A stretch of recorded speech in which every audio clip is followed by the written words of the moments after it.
Hello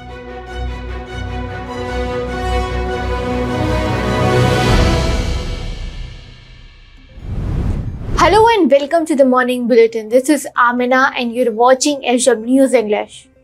Now it's time to dive into the top stories of the morning.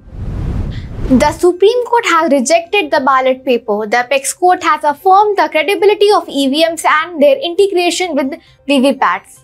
In its verdict, the Supreme Court has backed EVM, VVPAT verification and physical deposit of VVPAT slips. According to directions of SC, the symbol loading unit should be stored for at least 45 days and memory in EVM shall be checked after declaration of results on request by candidates within 7 days. A 9-judge constitution bench of the Supreme Court asked the union government whether all the material resources created by individual human labor constitute the resources of the community.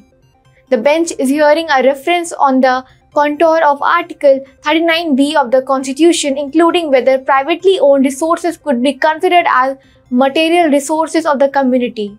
This comes amid the ongoing political debate between BJP and the Congress party over wealth redistribution.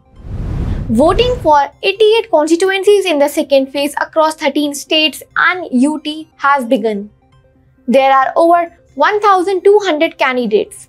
All 20 seats in Kerala, 14 seats in Karnataka, 13 seats in Rajasthan, 8 seats each in Maharashtra and Uttar Pradesh, 7 seats in Madhya Pradesh, 5 seats each in Assam and Bihar, 3 seats each in Chhattisgarh and West Bengal, and 1 seat each in Manipur, Tripura and Jammu and Kashmir goes for polling today.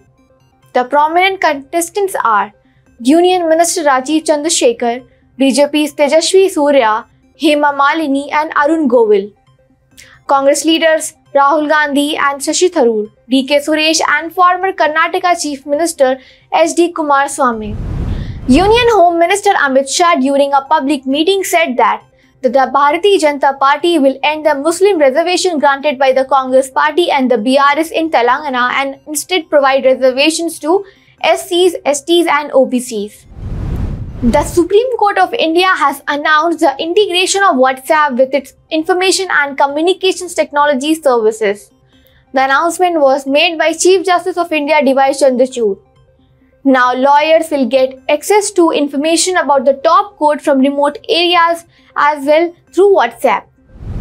India has termed the US State Department's annual Human Rights Report on India deeply biased.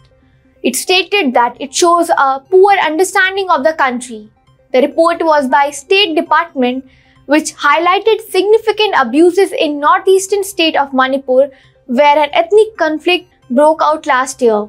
It also mentioned the alleged attacks on minorities, journalists and dissenting voices across the country. The Supreme Court Registry has refused to accept a petition to end collegium system of judicial appointments and revive the National Judicial Appointments Commission (NJAC) to prevent needless waste of judicial time and energy. The plea was filed by an advocate. The plea seeked a revival of the NJAC. Well, that's all for the morning bulletin. Till then, keep watching SW News English and download our app News Shorts to get the latest news and updates. Stay ahead with our cutting edge news app.